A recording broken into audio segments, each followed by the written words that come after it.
Kalau kita mau memberi contoh, poligami tidak bisa dilarang. Poligami bagaikan pintu darurat dalam pesawat. Kita tidak bisa tutup mati, karena terkadang dibutuhkan. Pintu darurat itu tidak boleh dibuka kecuali oleh yang mampu.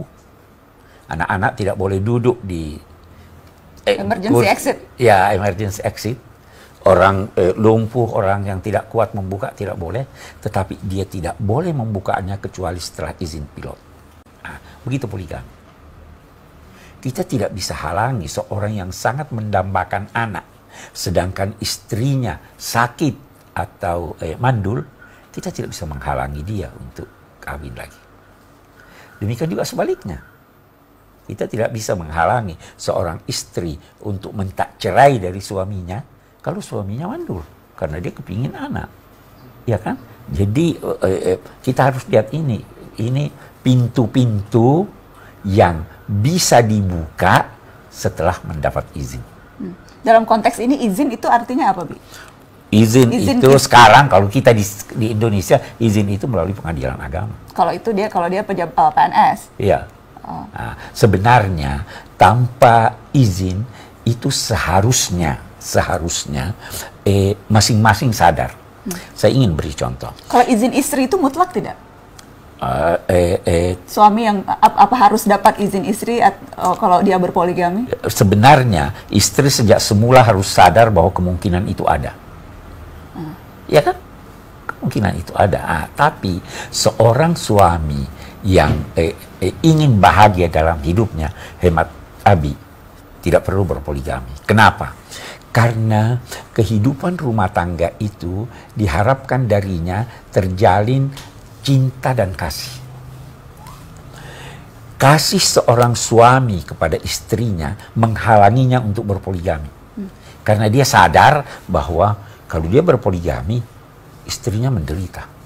Kasihnya menghalangi dia untuk itu. Nah, cinta seorang istri kepada suaminya akan menjadikannya tidak marah kalau suaminya menikah, kalau memang pernikahan itu wajar baginya. Jadi seimbang, ya kan? Kalau wajar? Ya tentu kalau wajar. Kalau tidak wajar, tidak. Nah, satu hal lagi yang saya ingin katakan, menurut banyak ulama, pernikahan itu bukan anjuran. Pernikahan itu kebolehan, boleh menikah. Nah, yang kedua yang kita ingin garis bawahi menyangkut ini pernikahan dalam konteks dalam segala konteks. Apakah poligami atau tidak? Poligami atau tidak, anjuran. Kebolehan. Dia bisa menjadi wajib kalau dikhawatirkan apabila tidak menikah dia terjerumus dalam dosa. Dia bisa menjadi haram kalau perkawinan itu mengakibatkan dia tidak berlaku adil. Ada hukum dasarnya boleh. Ketika seorang menikah, suami istri, maka dia harus mengusahakan terjalinnya hubungan kasih dan cinta. Jangan lantas berkata, Nabi berpoligami, saya mau berpoligami. Itu orang yang berkata begitu, sombong dan bodoh. Sombong karena dia mempersamakan dirinya dengan Nabi. Bodoh karena dia tidak tahu apa sebabnya Nabi berpoligami. Nah, dia bodoh karena dia mau berpoligami dengan gadis-gadis cantik atau janda-janda muda.